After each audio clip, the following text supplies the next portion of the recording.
Hello and welcome back to another Hollenbeck Unleashed, where we asked Dr. Frank Hollenbeck from the International University of Geneva to come into the studio and talk with us about a few financial topics. Today we're focusing on austerity and we're looking at Spain in particular. Frank, welcome back into the studio.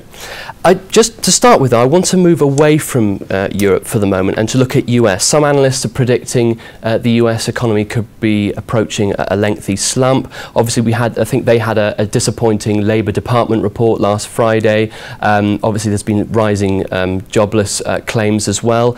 Unsteady roads ahead? Well, the U.S. government has been talking about what they call a fiscal cliff, and they're basically looking at Europe and saying, look what's happened to Europe. If we basically cut government expenditures and we raise taxes, look what's going to happen. We're going to end up in the same situation as in Europe. And the thing about austerity is that when you read articles and journal pieces on austerity, you get the impression that there's only one type of austerity. And in reality, there's three possible types of austerity. The first one is the Merkel German type of austerity, where we basically cut spending and we raise taxes.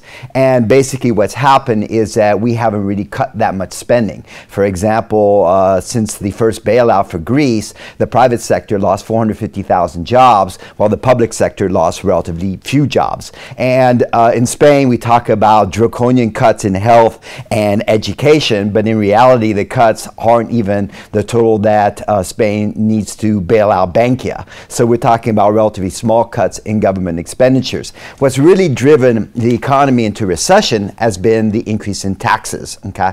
And there was a very good study by Romer and Romer that showed that an increase, a 1% increase in taxes caused a 3% decline in real GDP. The second type of austerity is being pushed by people like Robert Reich and Krugman, and they're the Keynesians, and they're basically saying what we need to do is we need to raise taxes and we need to raise government expenditures. In other words, we need the government expenditures to get growth.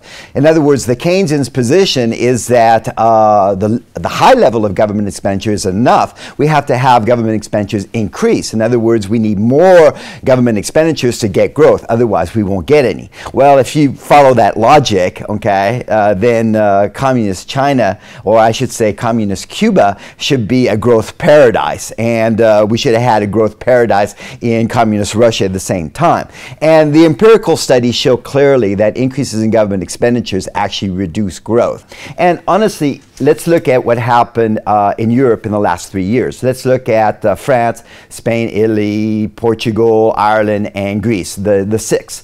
From 2009 to 2012, they significantly increased government expenditures, but real GDP fell by about 5%, okay? And in the case of Germany, that did relatively little deficit financing, their real GDP growth actually increased by 1%.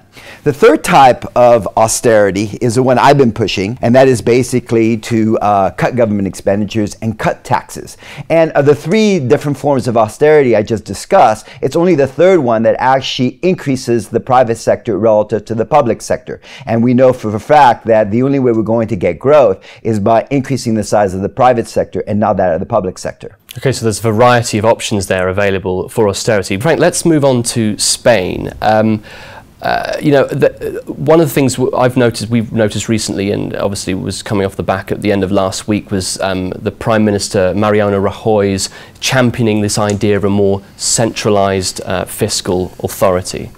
Well, indirectly what they're trying to do is push the idea of a Eurobond, which has been shut down by Germany.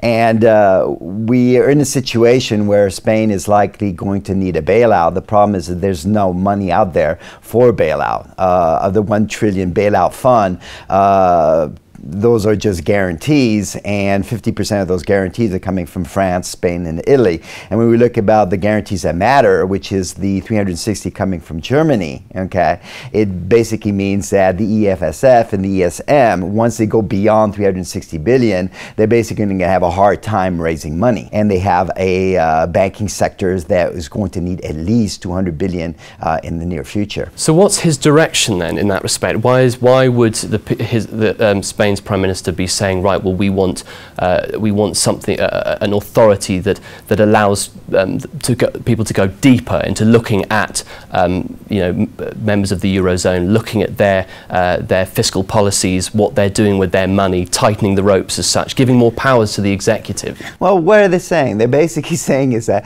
we can't do our job, so we need some type of external entity that will impose the discipline on us.